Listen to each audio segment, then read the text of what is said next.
పాలమూరులో గంజి కేంద్రాలు వాస్తవం. పాలమూరులో గంజి కేంద్రాలు వాస్తవం. తెలంగాణలో నెత్తురు బారిన నేలలు వాస్తవం.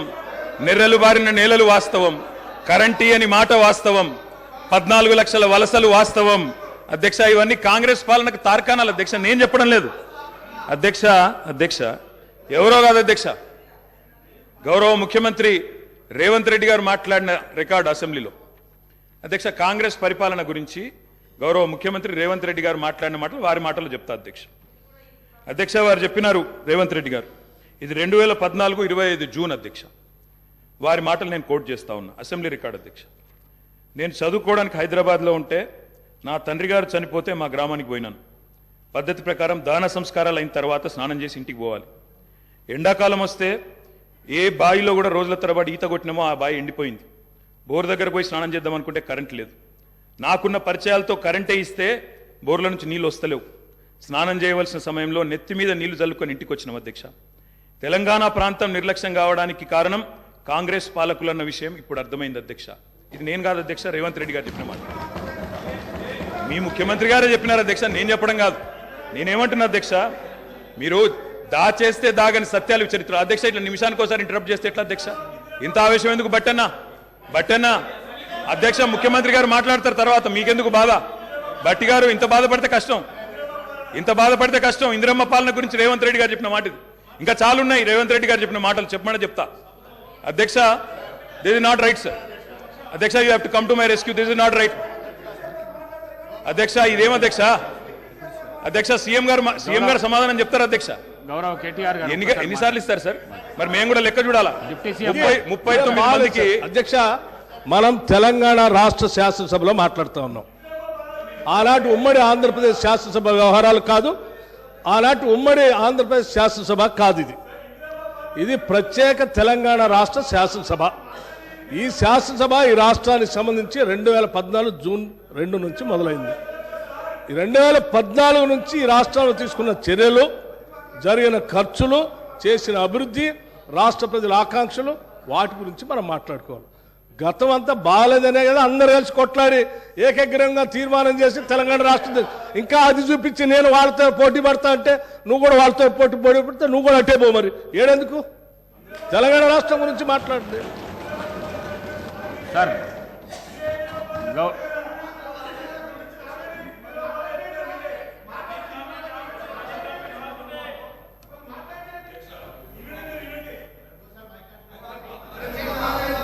అధ్యక్ష, మాట్లాడండి అధ్యక్ష. ఇందిరమ్మ పాలన అంటే 84 వరకు ఇందిరమ్మ పాలన ఉండే సార్. మరి ఇందిరమ్మ రాజ్యం తెచ్చినాం ఇందిరమ్మ పాలన తెచ్చినాం అంటే మరి ఇందిరమ్మ పాలన గుర్తు చేయాలి కదా సార్. ఇందిరమ్మ పాలనలో గంజి కేంద్రాలు ఉండేది గుర్తు చేయాలి. ఇందిరమ్మ పాలనలో కరెంటు లేనిది గుర్తు చేయాలి. ఇందిరమ్మ పాలనలో నిర్బంధాలు గుర్తు చేయాలి. ఇందిరమ్మ పాలనలో నియంతృత్వం గుర్తు చేయాలి. ఇందిరమ్మ పాలనలో ఎమర్జెన్సీ రోజులు గుర్తు చేయాలి. ఇందిరమ్మ పాలనలో ఆర్టికల్ 365 ఎట్లా యూజ్ చేసి ప్రజాస్వామికంగా ఎన్నుకున్న ప్రభుత్వాలను రద్దు చేసినో గుర్తు చేయాలి. ఇందిరమ్మ పాలనలో ఎట్లా ముల్కీ రూల్ను తుంగలో దొక్కినో గుర్తు చేయాలి. ఇందిరమ్మ పాలనలో ఎట్లా రాష్ట్ర ప్రభుత్వాలను ఒక నియంతలాగా శాసించినో గుర్తు చేయాలి. ఇందిరమ్మ పాలనలో ఎట్లా ఇంటింటికి తాగునీళ్ళు ఇవ్వలేని దుస్థితులను గుర్తు చేయాలి. ఇందిరమ్మ పాలనలో ఎట్లా అయితే గరీబీ హటావో అని నినాదం ఇచ్చి మర్చిపోయినో గుర్తు చేయాలి. రాజశేఖర రెడ్డి గారిని గుర్తు చేసుకున్నప్పుడు, కిరణ్ కుమార్ రెడ్డి గారిని గుర్తు చేసుకున్నప్పుడు వారు తప్పకుండా మేము కూడా అన్ని చెప్పాలి కదా సార్. పోతిరెడ్డి పాడుకు పొక్కదవి నీళ్లు తీసుకుపోతుంటే హారతులు పట్టిన వాళ్ళ సంగతి చెప్పాలా? హంద్రీనివాకు హారతులు పట్టిన వాళ్ళ సంగతి చెప్పాలా? తెలంగాణకు అన్యాయం చేసిన ప్రతి ఒక్కరి సంగతి చెప్పాలా? కేవలం సెలెక్టివ్ గా తలుచుకుంటాం, ఇందిరమ్మ పేరు అవసరం వచ్చినప్పుడు తలుచుకుంటాం, లేకపోతే తలుచుకోమంటే ఎట్లుంటుంది అధ్యక్ష? కాబట్టి తప్పకుండా చెప్పాలా. చరిత్ర అనేది దాస్తే దాగేది కాదు అధ్యక్ష. ప్రగతి భవన్కు పోయి అక్కడ కేసీఆర్ గారి పేరు మీద మట్టి పూయంగానే చరిత్ర మరుగున పడిపోదు అధ్యక్ష. తప్పకుండా వాస్తవాలుగానే ఉంటాయి. వాస్తవం ఏంది అంటే 50 ఏళ్ల గోస తర్వాత కలిసొచ్చే కాలానికి నడిసొచ్చే కొడుకు కేసీఆర్. తెలంగాణ తల్లిని దాస్య శృంఖలాలు తెంచిన కొడుకు కేసీఆర్ గారు అధ్యక్ష. ఇవాళ వారు మాట్లాడినారు, గవర్నర్ గారు. మార్పు మొదలైంది, నిర్బంధం పోయింది అన్నారు. అవును అధ్యక్ష, మార్పు మొదలైంది, నిర్బంధం పోయింది. ఎప్పుడు పోయింది అధ్యక్ష నిర్బంధం? జూన్ 2, 2014 నాడు దాస్య శృంఖలాల నుంచి శ్రీశ్రీ గారు చెప్పినారు అధ్యక్ష. బానిసకొక బానిస అని. ఇక దరిద్రం ఏంటంటే అధ్యక్ష, దరిద్రం ఏంటంటే గతంలో మనల్ని పీడించిన వాళ్ళు పోయినారు, కానీ వాళ్ళ పేర్లు తలుచుకునే వాళ్ళు ఇంకా అక్కడే ఉన్నారు అధ్యక్ష. అది బానిసకొక బానిస అంటే కదా అధ్యక్ష. అధ్యక్ష ఇంకొక మాట చెప్పాలి అధ్యక్ష. ఈరోజు గత 10 ఏళ్ళని మాట్లాడుతున్నారు, చెప్తాం అధ్యక్ష. విద్యుత్ సంస్థల గురించి చెప్తాను, ఇంకా చాలా విషయాలు చెప్తాను. మధ్యలో వారే ఇప్పుడు ఒక 15 నిమిషాలు డిస్టర్బ్ చేశారు, మీరు లెక్క రాసుకోవాలి మీరు కూడా. మేము 39 మంది ఉన్నాం, వాళ్ళు 64 మంది ఉన్నారు, మిడిసిపడుతున్నారు అధ్యక్ష. ఎంత అధ్యక్ష తేడా? 1.85% ఓటు మాత్రమే, 1.85%. అధ్యక్ష ఈ రకమైన మిడిసిపాటు మంచిది కాదు. గౌరవ కేటీఆర్ గారు, సబ్జెక్ట్ డీవియేషన్ కాకుండా నేనేం అవ్వలేదు సార్, ఆయన చెప్పిన దానికే చెప్తున్నా. మిమ్మల్ని అక్కడ కూర్చోబెట్టారు అంటే చెప్తున్నా అధ్యక్ష, ఎక్కువ తేడా ఏం లేదు సార్, మిడిసిపాటు వద్దని చెప్తున్నా సార్. అధ్యక్ష, నీళ్లు, నిధులు, నియామకాలు, ఇది మా ఉద్యమ నినాదం. దాన్నే అధ్యక్ష వారు సమాధానం ఎట్లా చెప్తారు చెప్పండి సార్, సమాధానం ఎట్లా చెప్తారు? Leader of the house. Speaker sir, కొంతమంది ఎన్ఆర్ఐస్కి ప్రజాస్వామిక స్ఫూర్తి అర్థము అవగాహన కాదు. మనం ప్రయత్నం చేసినా కూడా వారు తెలుసుకునే ప్రయత్నం చేయరు. ప్రజాస్వామ్యంలో 49కి 0 వాల్యూ ఉంటుంది, 51కి 100% వాల్యూ ఉంటుంది. ఎందుకంటే 51% ఓట్లు, 51% నెంబర్ ఉన్న వాళ్ళు ప్రభుత్వాన్ని ఏర్పాటు చేస్తారు. 49% ఉన్న వాళ్ళు ప్రతిపక్షంగా కూర్చొని ప్రభుత్వం తీసుకునే పరిపాలనలో నిర్ణయాలను, శాసనాలను సహేతుకంగా విశ్లేషించి సలహాలు, సూచనలు ఇస్తారు. సలహాలు, సూచనలు ఒకవేళ ప్రభుత్వము పెడచెవిన పెడితే నిరసనలు, ధర్నాలు, రాస్తారోకలు చేస్తారు. అవసరమైతే ఆమరణ నిరాహార దీక్షలు చేసిన కూడా సందర్భాలు ఉన్నాయి. ఆ స్పిరిట్ను తీసుకోవాలి తప్ప వాళ్ళు 64 ఉన్నారు, మేము 39 మంది ఉన్నాం, మేము అచ్చోసిన ఆంబోతుల్లాకున్నాం, మేము పోడియంలోకి వచ్చి కుస్తీలు కొట్లాడతాం, ఈ రకమైన భాష వారి గౌరవానికి కానీ ఈ సభను నడిపించుకోవడానికి కానీ సహకరించదు. రెండవ అంశం, పదే గత పాలన గురించి, గత ప్రభుత్వాల గురించి మాట్లాడుతున్నాను. సరే, వారు ఏం మాట్లాడతారో మొత్తం విన్నాక రిప్లై చేద్దాం అనుకున్నాను. కాకపోతే నా రిప్లై కోసం వారు తహతహలాడుతున్నారు.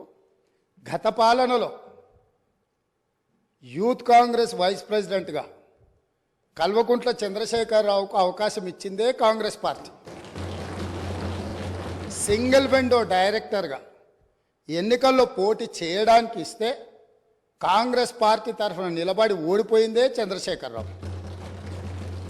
గత పాలనలో ఎంపీగా గెలిపించిందే కాంగ్రెస్ పార్టీ.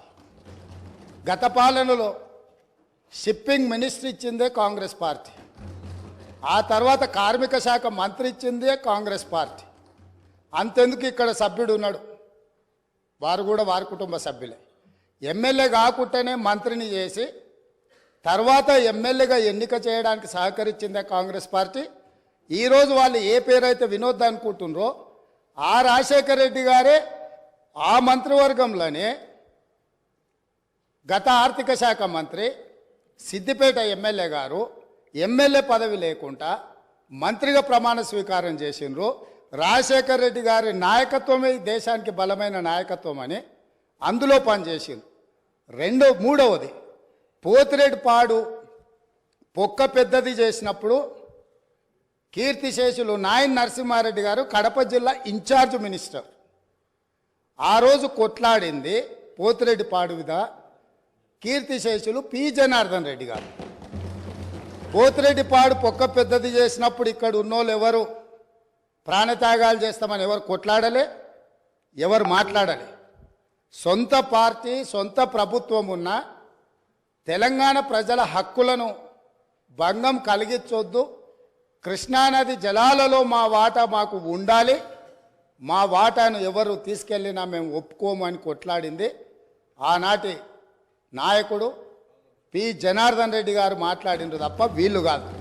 కాబట్టి ఈరోజు వీళ్ళందరూ ఏ పాలకుల గురించి మాట్లాడుతున్నారు, ఆ పాలకులు ఇప్పుడు మాట్లాడుతున్న పెద్దలు ఎట్లెమ్మెల్యేనరు? వాళ్ళ తండ్రి గారి గురువైన చంద్రబాబు నాయుడు గారి పార్టీతో పొత్తు పెట్టుకుంటే ఆ పార్టీ మద్దతుతో ఆ కడువ కప్పుకొని సిరిసిల్లలో కష్టపడి పనిచేసి నిర్మించుకున్న చీమలు పెట్టిన పుట్టలో పాములు దూరినట్టు కేకే మహేందర్ రెడ్డి అక్కడ పార్టీని నిర్మించుకొని తెలంగాణ ఉద్యమంలో పాల్గొని తెలంగాణ ఉద్యమంలో ముందు భాగం నుండి నిలబడి కొట్లాడితే ఎన్ఆర్ఐ అంటే నాన్ రిలయబుల్ ఇండియన్ కింద మేనేజ్మెంట్ కోటాలో ఇక్కడికి వచ్చి టికెట్ తీసుకొని అక్కడ ఆ కేకే మహేందర్ రెడ్డి గారిని అన్యాయం చేసి ఈరోజు ఇక్కడికి వచ్చిండ్రు.